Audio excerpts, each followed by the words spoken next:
Move on this morning to our next coach, the head coach of the Coastal Carolina Chanticleers, Joe Moglia. Good morning, Coach. Morning, Mark.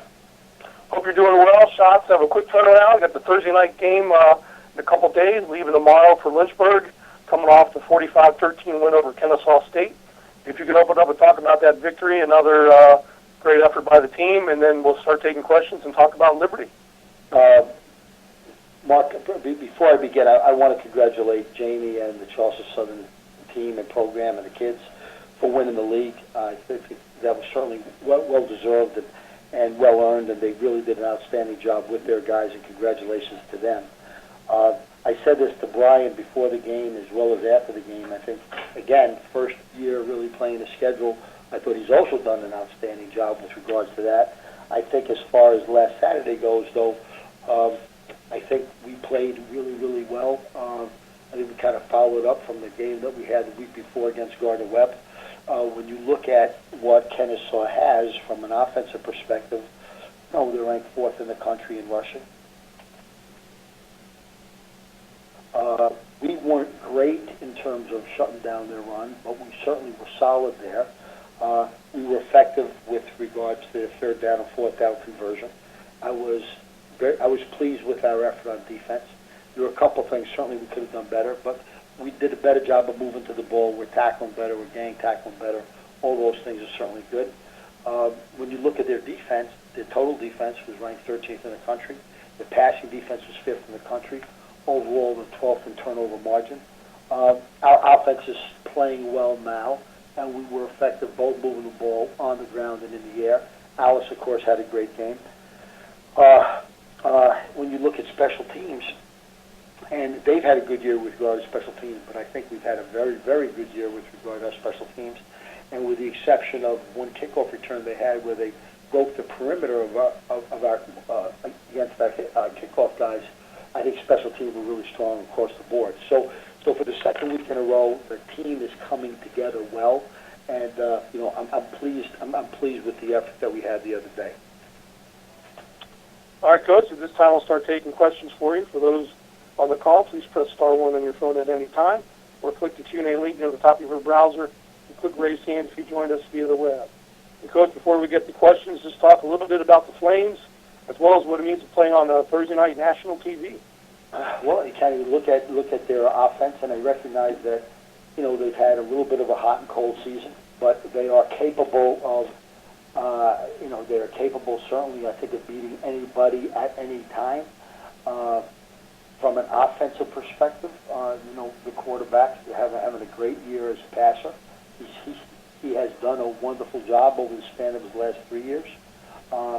They have 3 guys that all can do a good job when they get the ball on the ground, but their passing attack is excellent. They've got Peterson, they've got at least 2 other guys. 3 of the top 10 receivers in the Big South are their guys. They've got guys that can catch, guys that have size, guys that have speed, guys that have quickness. They got a couple solid tight ends, and the offensive line has some pretty good experience. So their offense is certainly one to be reckoned with. We got to continue to make sure that we improve against the run, and we've got to be effective being able to give them enough different looks that we can have an impact against the pass. If you get their quarterback in trouble and everybody's covered, while he'd prefer to throw the ball, he's not going to hesitate to take off. So we've got to be aware of all those things. You look at them defensively, they've got their guy is the sack leader and the leader in tackles for losses in the league. The second rush defense in the league, and their defense, they have always been big, stout, quick, agile, run well, move well. They have good athletes on defense. And when you look at their special team guys, their field goal kicker and kickoff guy, he's a preseason All-American pick. He's been an All-Conference pick. The punter's been an All-Conference pick. The long snapper's a 2-year starter. And their punt return guy has an 11-plus yard average per return. So certainly they are a team to be reckoned with across the board. We well know that. And it's the last regular season game for the both of us. We know they're going to be ready to go. We got to make sure we're ready to go. With regards to the Thursday night game on ESPNU, I think this is a great thing for the Big South as a conference. I think it's a great thing for FCS.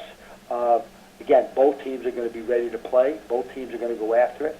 You know, the fact that we get a chance to be on national television, the fact that there's certainly a real rivalry here.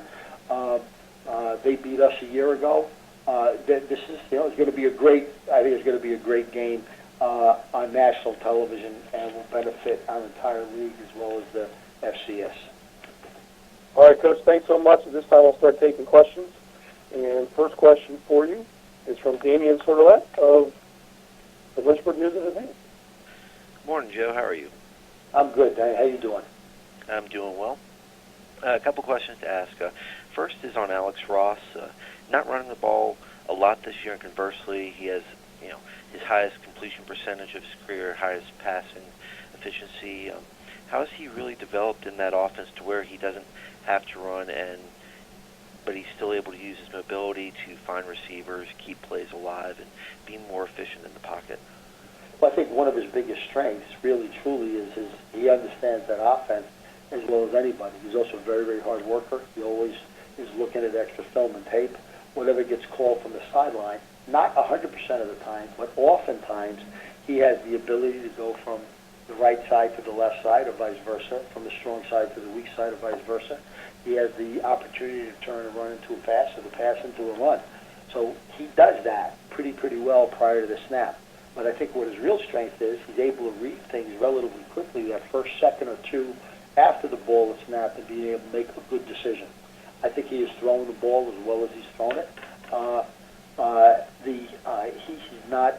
He hasn't gained the yards on the ground as he has in the past, but I think he's been able to make up for that.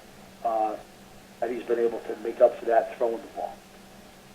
And with his senior leadership, how seamless did that transition make with Jamarian McBride coming in at center against Kennesaw State, a true freshman, having someone like Alex behind him, so that way he feels comfortable and he's able to make all the reads from his center position, also be key in blocking with Dom Diagalbo out with the injury?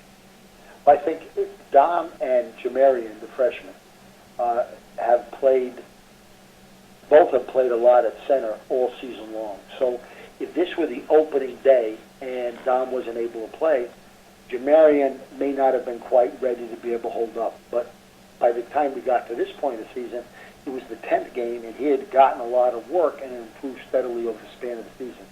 So it's not just working with Alex, because he'll also work with Mike Church, our other quarterback, and we'll move Dominic and Jamarian in and out of practice, so everybody's getting work with the respective quarterbacks.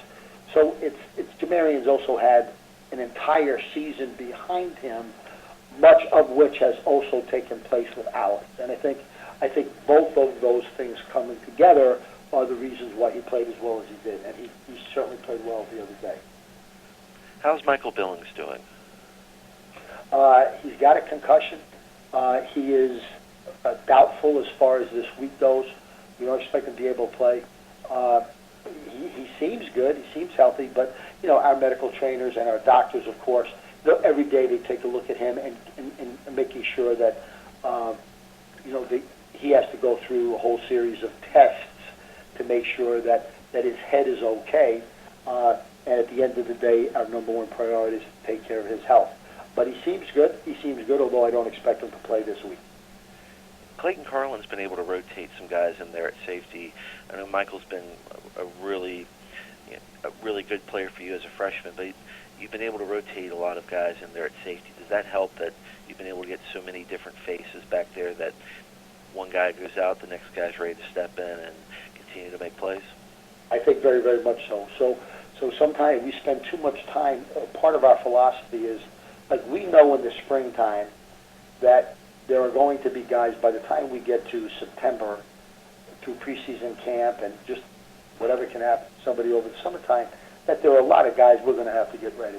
In August, we're talking about, it's not just a matter of getting ready guys for opening day, it's a matter of recognizing that we're going to have injuries and we're going to have guys banged up.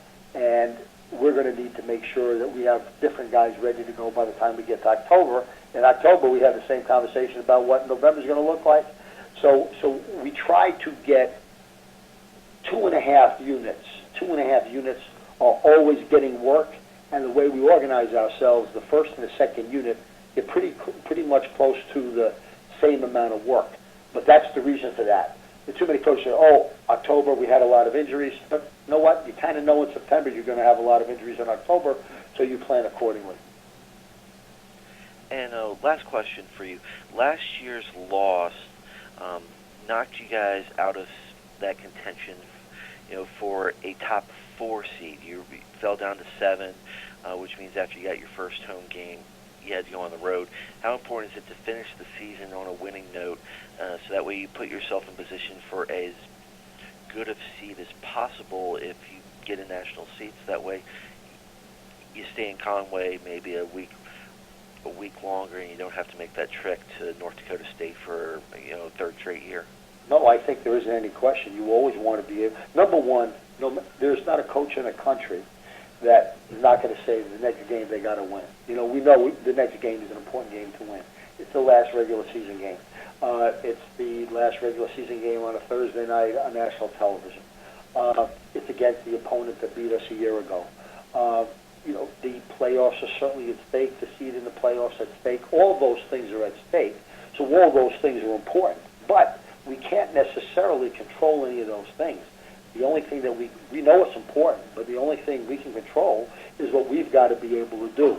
And that's go up there, make sure we're well prepared, and make sure we execute and we give 100% from the time the whistle blows until the game ends. And if we do that, that's really all I can ask of our guys. Joe, thank you very much. I appreciate your time. I appreciate it too. Thanks, Danny. Thanks, Damian. And Coach, next question for you is from Nick Pierce of the Liberty Flames Sports Network. Go ahead, Nick. Hey, good morning, Joe. Hi, Nick. In regards to the turnaround from obviously a quick turnaround here this week, what challenges does that present as far as getting ready for the game? Well, you have 2 days less to get ready for the game, and that's one thing. So your preparation is less. Secondly, you have less time to heal from the previous Saturday's game. So both of those present challenges. So the way we have approached that is we're well aware of that. So we don't want to physically push our guys. We want to have good practices, and we're always moving around pretty good, but we don't want to physically push our guys too much this week. And frankly, at this point in the season, I'm not sure you should be doing that anyway. And we want to make sure that our game plan, frankly, is simple enough, and whatever we've been able to use the last couple of weeks that has been effective is stuff that we need to be able to take advantage of now. So a reasonably simplistic game plan that we know we can execute and move around hard and have good practices, but maybe a little longer meetings, a little shorter practices to give our guys a chance to be able to come back and be ready to go Thursday. How are you presenting this game to your players with no conference title on the line this week? I mean, you guys have obviously locked up a playoff berth, although you were just talking about some things, possibly being able to shuffle around. But how are you presenting this to your guys this week?